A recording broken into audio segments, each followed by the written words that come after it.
Ashton Rich. It's crunch time.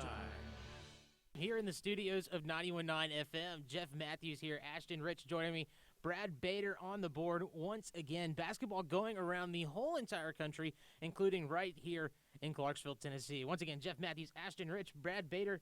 Ashton, how was your big game Super Bowl weekend?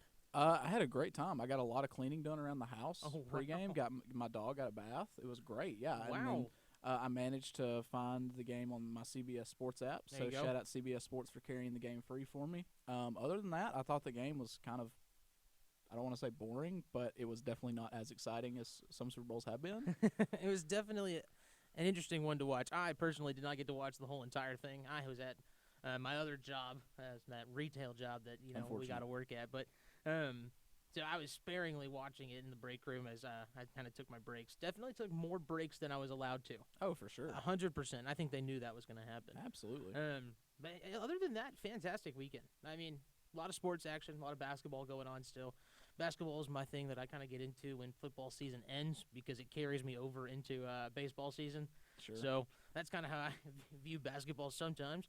But other than that, Brad, how about you? How was your weekend? Oh, not bad. I can't believe the big Super Bowl caught that guy in the pink running down the field. Oh, my goodness. Best tackle of the game.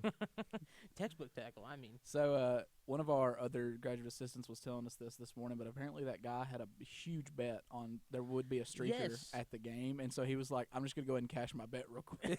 And, I think they said there was somebody else reported that he won, over 300. It was a large sum. It was like $350K. Yeah, and it took him $1,000 to get out of jail, $1,000 to bail out. Completely worth. I mean, 100% worth it. Yeah. I think if you're going to have fun with that one, right? Absolutely. All right, well, let's go ahead and jump into our list today. Like I said, basketball all around the country, here in Clarksville as well. We're starting off with high school basketball. Now, Ashton, you cover Northeast, correct? That is true. How does their season looking this year? They do not look as strong to me this year as they did last year. Defensively, they're still very good. I think from what I've seen, they lack a person who says, all right, this is my ball. I'm taking the game over. So they've got a lot of really talented players. Isaiah Ferrier's what name to know, Marcus Averhart, Jalen Miller.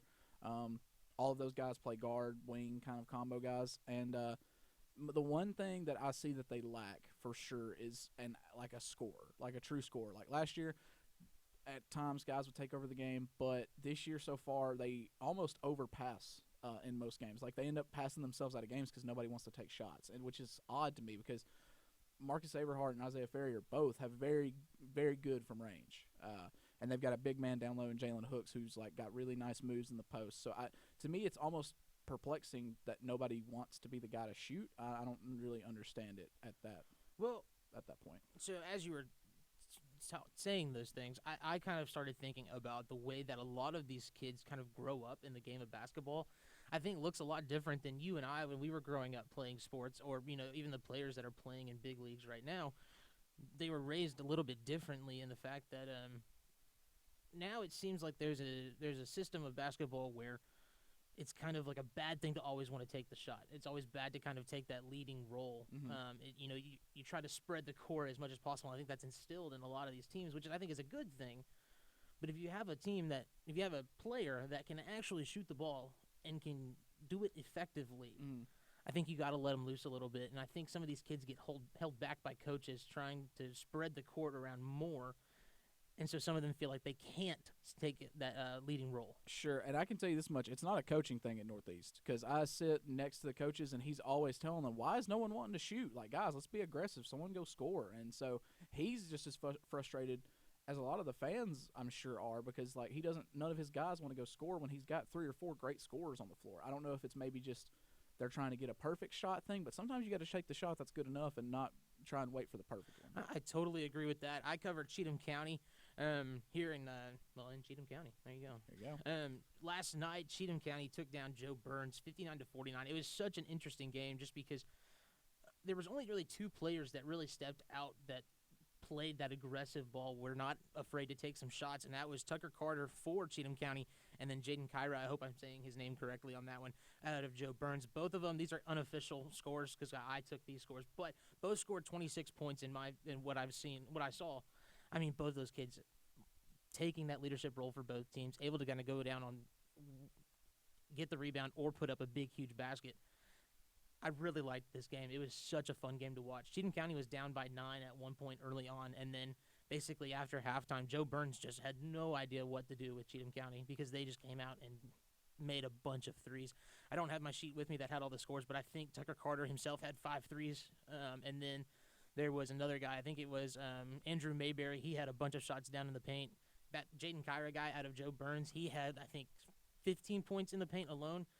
A lot of these kids love to get down in that paint and just put points off the board, and it's really fun to watch. Yeah, and especially in this area of Tennessee, we typically don't have a lot of really tall players. A lot of the tallest guy you'll see on the court's maybe 6'5", 6'6". He's playing wide receiver or tight end and during football season, but it is really interesting to see us being Tennessee kind of still play kind of old school like post basketball with the guys that are only like 6'5". It's really fun to watch. It is really cool to watch, but let's move on into the Austin Peay basketball range now. We're kind of getting close to that time where we've got to start thinking about the NCAA tournament, everything else. Austin Peay currently sits in that 5th spot in the OVC. Right behind them, the rivals of Austin Peay, Murray State sits. Last night, Austin Peay lost to a game to UT Martin, 75-76 by 1 point. Austin Peay's 11-8 overall. What do you think Austin Peay has to do going into the upcoming weeks and then as they prepare for the OVC tournament? I think it's the same thing they've needed to do for the past couple of years. Somebody's got to score besides Terry Taylor. I mean, since he's been here at Austin Peay, Terry, recently became the all-time leading scorer in school history, but he's been really the only consistent guy that they've had. You'll get a game here and a game there from someone else, and Jordan Adams was supposed to be the guy this year, and he just hasn't been that. Austin Peay was billed to be one of the, premier teams in the OVC this year, one of the top talented teams in the league, and have been just really inconsistent, and it took them a while into the season to find kind of their rhythm. But I think for me, the key for Austin Peay is just to keep playing your game on defense, but someone else has to step up and make shots besides Terry, because Terry can't keep going out there and having games where he scores like 28 points and has like 10 or 15 boards and they lose. That you just can't keep doing that. You touched on last season for Austin Peay. Austin Peay played very well last season, had a huge opportunity to go win the OVC. They didn't, though, unfortunately, losing to Murray State. And I think that really the final regular season, Austin Peay lost to Murray State, which lowered their seeding drastically. I think that was the biggest thing for them, was just getting a bad seeding. I mean, you lose that last game. It was just kind of rough for the Governors. But then coming into this season, they haven't really been living up to that hype. But then you talked about Terry Taylor. Terry Taylor has already been – I think there was an article that came out that put him as like the number 23rd person to look at for the NBA draft. Really? Yes. I mean, he was I think the list was out of 20 – it might have been out of 23, to be honest with you. I think he was the last player. But I think that was because of Ja Morant. I think Ja Morant helped put OVC in the talks of going into the NBA. Absolutely. And I love Terry as a player. I don't think his game translates well to the modern NBA just because he's not quite tall enough to be a big to me. He's only like 6'7", 6'6", so he's more of a wing. He could probably be a big lineup wing or maybe a small ball 4, but I think he has to dramatically improve his outside game. Now, that granted, his outside game is really good to start with, but to me, I don't think he's quick enough to defend some of those gazelles, I guess, to use an old school term, that they've got out there running the wings in the modern NBA. I certainly think he could be kind of a Jordan Bell type. Okay.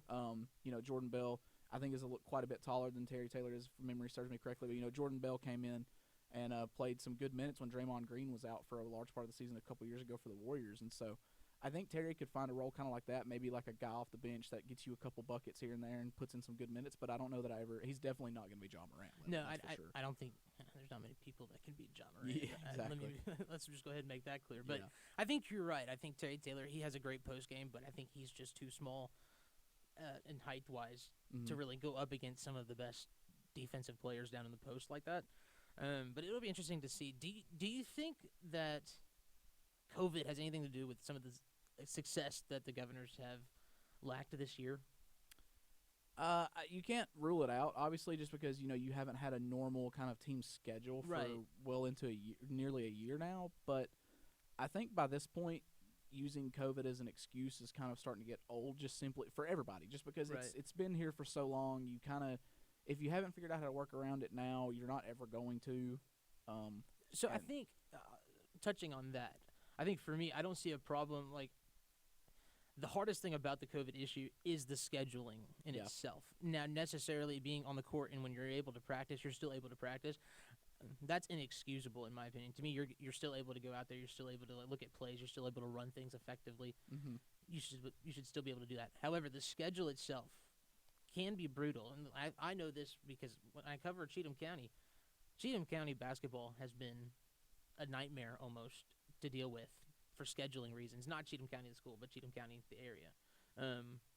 I mean, schedules get changed. I mean, just recently we had our schedules changed. Like, now I have to be in White House on Friday, which I think was the original plan, but then it switched to a different time and a different day, and now it's switched back to the original day.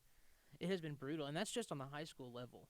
Now, of course, in the major leagues, in the NBA or in higher leagues than just high school, the scheduling gets a little bit more strict, and it's a lot less likely to veer away from the schedule unless an outbreak happens directly related to the team. Yeah, and thankfully on my end for the high school basketball, the schedule has not changed really at all. I believe maybe they had 1 or 2 games changed over the winter break when they weren't playing home games as much, but for me, the only surprise of the season as far as scheduling goes is whenever we had this last Friday night we had a girls only, and this Friday we have a boys only, which is it's been kind of weird having not double headers, but yeah, I agree completely. The scheduling is brutal, especially for these college teams where they don't have the same built-in kind of fallbacks, I guess you could say, as some of the pro teams do. Because specifically for the spring NCAA football season, I will say this, that the OVC itself has built in kind of an extra bye week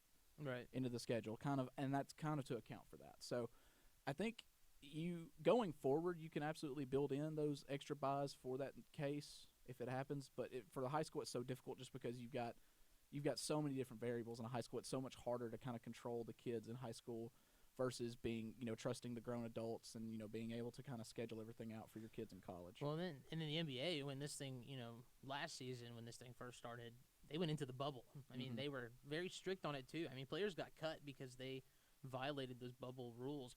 But you can't do that in high school. Right. I mean, it's an impossibility, right? It's just not. Yeah. These are still kids. Like, they still have to have a life. They aren't making money off of these games.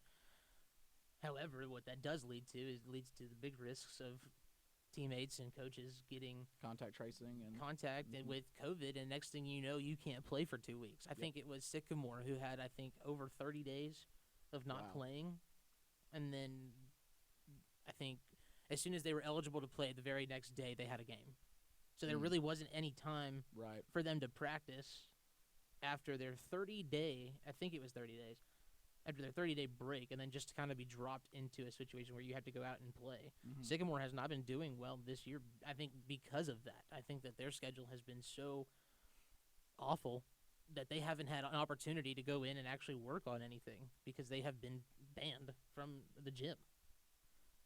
So let's go ahead and move on over to the more college ball, I should say. Tennessee versus Kentucky. I'll tell you what, the 2 games that we will be talking about today, Tennessee versus Kentucky and then North Carolina versus Duke, in my opinion, really are very similar in what I saw. All teams being inconsistent, having those moments where the opposing team is just going on runs. And that's kind of what I saw out of all 4 of these teams. Specifically mentioning Tennessee, yes, wild inconsistencies this season.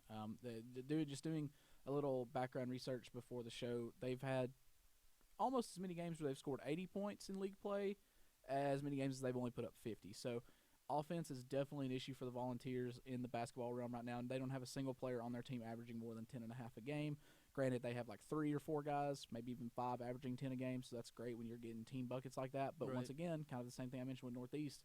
If your team plays not well that night, or if the other team's playing good defense, not having that one guy that can go get buckets can be kind of detrimental to your team. But specifically, recently named SEC Freshman of the Week, Keon Johnson against Kentucky had 27 points. So a big showing for a freshman against the Wildcats. Oh, absolutely. I mean, these teams, they're fun to watch. I do enjoy watching these games. I like watching North Carolina play. Duke has been probably one of my top 5 teams that I've enjoyed watching play. And then, of course, living in Tennessee, I think there's an obligation to watch some of these Tennessee games, especially the Tennessee versus Kentucky If you're game. from West Tennessee like me, you're more partial to Memphis some days. But I understand.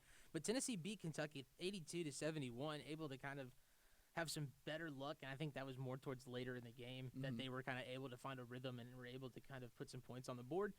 But when you go into the tournament style and you go into the NCAA tournament, questions start thinking about can you guys really last as long as you think you can? Yeah, and it's been a really odd season if you think about it as a whole for college basketball, because your normal top dogs are kind of having mediocre years. Kentucky was off to its worst start since like 1926 this year. Duke is 7-7. They're not playing very well. North Carolina is slightly better than Duke, but they're not particularly playing well. Tennessee, who's been good the past couple years, has been wildly inconsistent like we talked about. Gonzaga and Baylor dominate like the top three right now, which is Gonzaga's always kind of been there as a basketball school, but Baylor's kind of a recent kind of addition to the top tier of basketball I feel programs. like Baylor has been to the NCAA tournament pretty often. I feel like I've seen them there. Their women's team is very good. The women's team is very good. I could have sworn I've watched them multiple times. I mean, I probably have, but I can't remember if it was during the tournament or not. But anyway, looking at it as well, I mean, Alabama, I believe they have a first-year coach there. They picked him up during the offseason, and now they're number 1 in the SEC right now in basketball. They look fantastic, 10-1 in conference play. They might be able to do something in the tournament. But, I mean, is there a team that stands out to you in the overall basketball world that you think could take the tournament this year?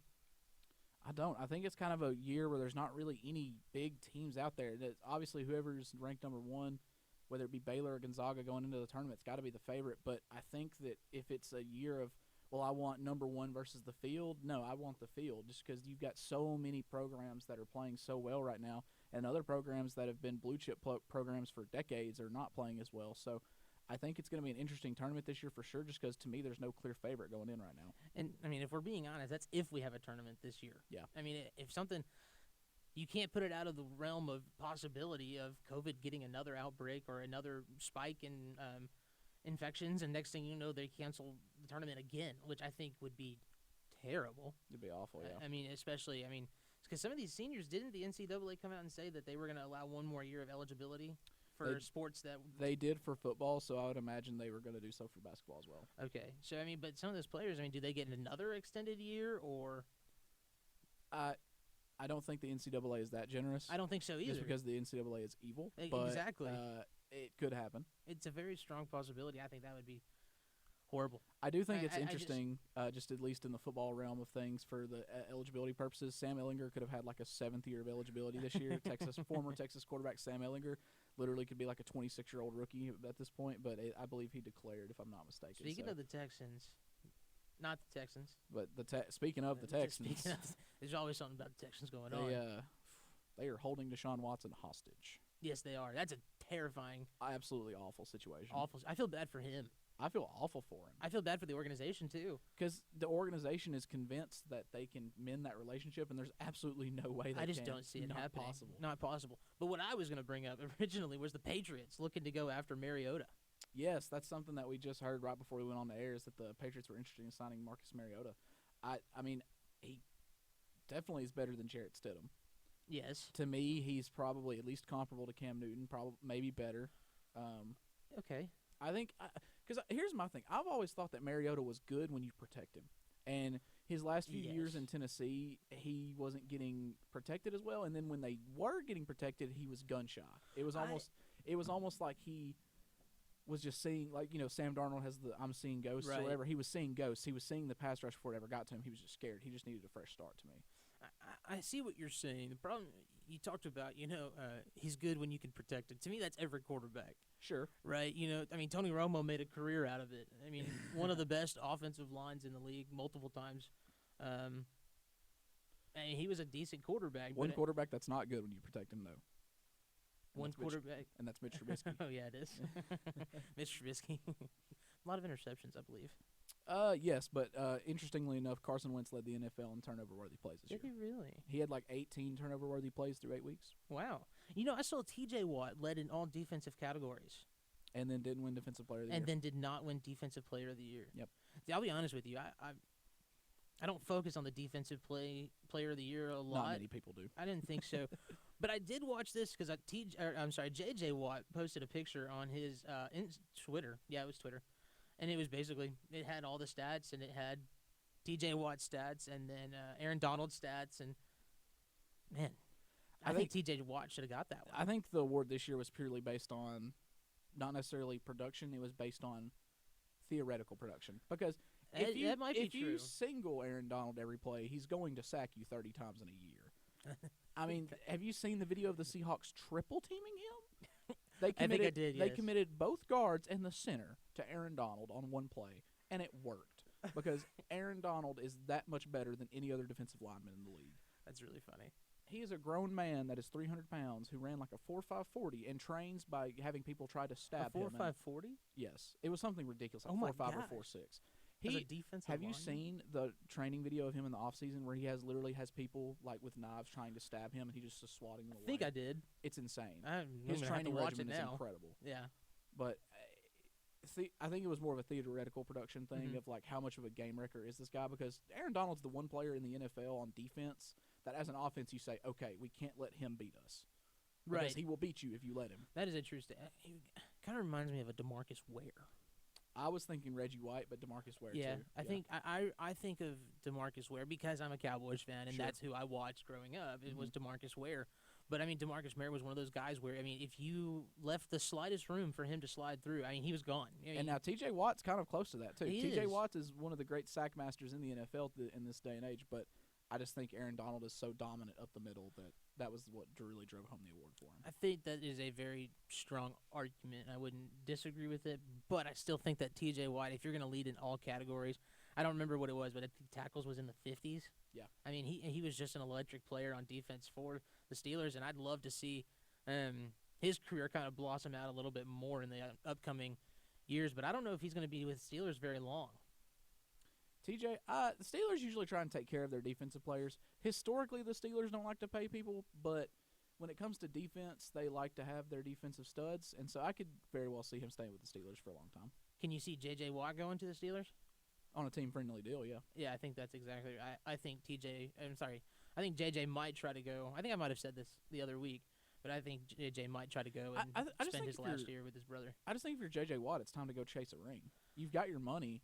Take a team-friendly deal to a team that's a contender and go chase that ring. That's a true statement too. Well, I mean, he could end up in the Buccaneers. I mean, Sure. I mean, why not? Why not? I mean, Yeah. I think they said everybody who hasn't been there since last year, or who's only been there for the year for Tom Brady, all scored last night. Wild. AB, Wild. Gronk, Lenny. So speaking of not last night, speaking of Sunday, the big Super Bowl game. Yep. 9-30 was the score. Patriots. Oh my goodness. Buccaneers. I promise I knew it. I promise. Wild game in my opinion. Did not expect that. I also did not expect it, but I think part of the issue is the Chiefs were missing both of their starting tackles for Yes. the game. And the Buccaneers were always going to try, and pressure was going to be the name of the game.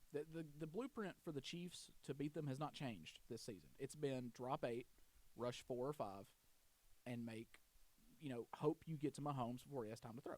That's essentially what the game plan was. The Bills tried it. They didn't have a good enough pass rush.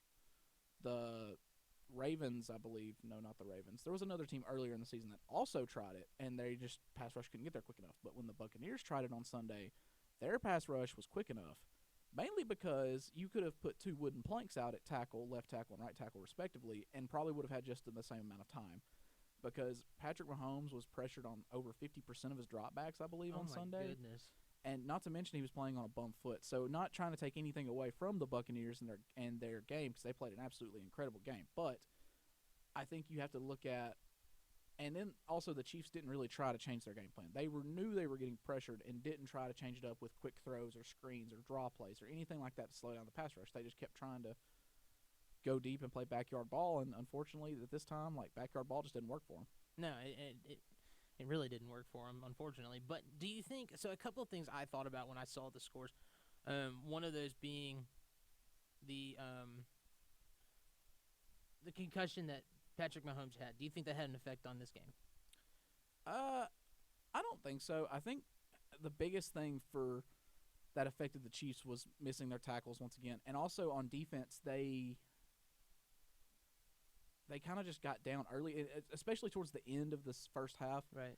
There were a lot of kind of, questionable kind of ticky-tack almost calls, like the one specifically where Tom Brady threw it almost into the stands towards Mike Evans, and they threw a pass interference when like Mike Evans could have been 8 foot tall and still not have touched the ball. Like to me, that's like okay, like part of the criteria for pass interference is the ball catchable, yes or no. So I think maybe from then on, the Chiefs defense kind of lost that aggressive mentality that they have all year because the Chiefs defense is not good at getting stops. They're good at getting turnovers. Right. And so I think they kind of lost that aggressive like ball hunting mentality after some of those calls. What would you pick if you had a defense that focused on turnovers or if you had a defense that focused on getting stops? Which one would you rather have? Well, pressure is king. Right. So ultimately pressure on the quarterback is king because if you can speed up the play clock on the quarterback, then you're going to offset the offense's rhythm. But I think it ultimately it's a play style. It's which do you prefer? Do you prefer to be that stalwart on defense, or do you prefer to get turnovers? It's really just up to the individual. I prefer turnovers, just because I want to have more faith that my defense is going to get me 1, maybe 2 turnovers and a couple stops, versus me have to keep scoring with somebody all game. Right. And that was the fear playing the Chiefs this year, pretty much for everybody. It's like, okay, we're going to have to score with them all game, which led to people being more aggressive, which led to the Chiefs being able to capitalize on more turnovers. You know, they said Tom Brady literally did nothing. He basically exiled himself from any outside world except for football and just watched film leading up to the other game. I think they said that he talked about how he's going to be the most prepared for this game. And I think he was. I think he was ready for everything to come. And he has just so much experience. And he got 7 rings now. I mean, he's just a stellar quarterback. And it took me years to admit that. I'm still not ready to admit it. I still have a lot of disdain for Tom Brady. It's nothing against Tom Brady, the person, I don't guess. He's been so great, and I've just disliked him because he's been so great for years. I don't know how much longer he's going to be in the league, but, I mean, we should be. I honestly am just glad that we do get to witness it. I can appreciate his how many wins he has and all that good stuff. To me, there's just something about him I just don't like, and I don't know what it is. Yeah, I cannot tell you what it is. I just do not like him. Brad, you like Brady? He's all right. See? Brad's the middleman here. So See, that's the final decision right there. But, I mean, the Super Bowl was so interesting to watch. I mean, there was just so many things going on with the Super Bowl. And, I mean, so much the COVID issues that they had to deal with and everything else. I think they only allowed 20,000 fans to attend the stadium. But, I mean, they still have all those pre-Super Bowl activities that they did. It was definitely it was fun to watch it as it was progressing. Absolutely. So, Jeff, one thing as we start to kind of wind down here, way too early Super Bowl for 2022. Who do you got? Cowboys. Cowboys? It's easy. It's easy. It probably will not happen. Realistically, I think a couple of things. I think Patrick Mahomes definitely gets another championship in the AFC. Sure. I do think that Tom Brady gets back. I think he gets to go and he at least makes it to the playoffs. It should be an interesting time. But like I said, we're out of time here on Crunch Time. More topics will be coming up next week. It has been a fun week, boys. Super Bowl, exciting times. Once again, thank you guys so much for joining us here on Crunch Time in the studios of 91.9. Jeff Matthews, Ashton Rich, and Brad Bader. We will see you next week.